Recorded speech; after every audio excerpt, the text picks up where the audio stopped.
All right, EJ, today we're diving into our vision for the future of Formula One and discussing the changes we believe would take the sport to the next level. Let's explore our ideas for improving the racing experience, enhancing competitiveness, and boosting fan engagement. For example, we can reintroduce some classic elements that made F1 truly great, such as the thrilling sound of the old V8 and V10 engines. Those powerful engines not only provided incredible performance, but also delivered that unforgettable roar that fans loved. So let's get into it. So here's some potential ideas. And the first one being exactly that, bring back the V8 or the V10 engines. The benefit, of course, would be unbelievable sound, and that really had resonated with the fans.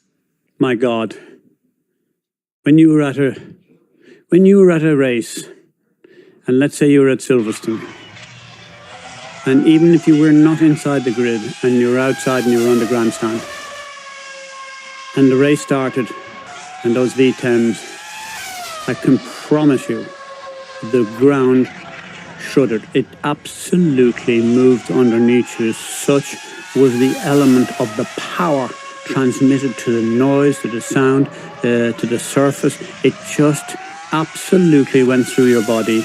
It was sex on wheels, and that's what motor racing was for me, and that's what I enjoyed so much.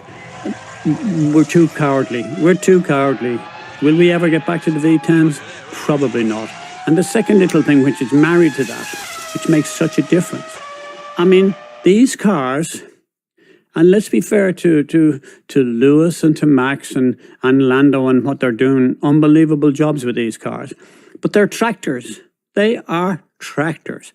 They're 1,000 kilograms, massively overweight. They're just ridiculous cars to have anyone near them. And as far as I'm concerned, shame on the regulations, shame on the organisers, and shame on the people who have Formula One deeply buried in their soul, because they've allowed this sport, in my opinion, to go to a step that may never come back from here, and I absolutely hate them for it.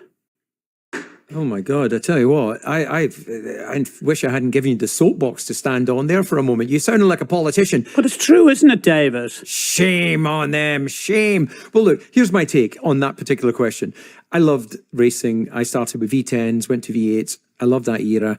I don't feel I've missed anything in terms of a life experience driving with hybrids. I'm concerned about the 50-50 split between internal combustion engine and the electrical energy deployment that we'll see in 26. But got to have an open mind. You know, you can't write these things off until you've actually seen how it delivers.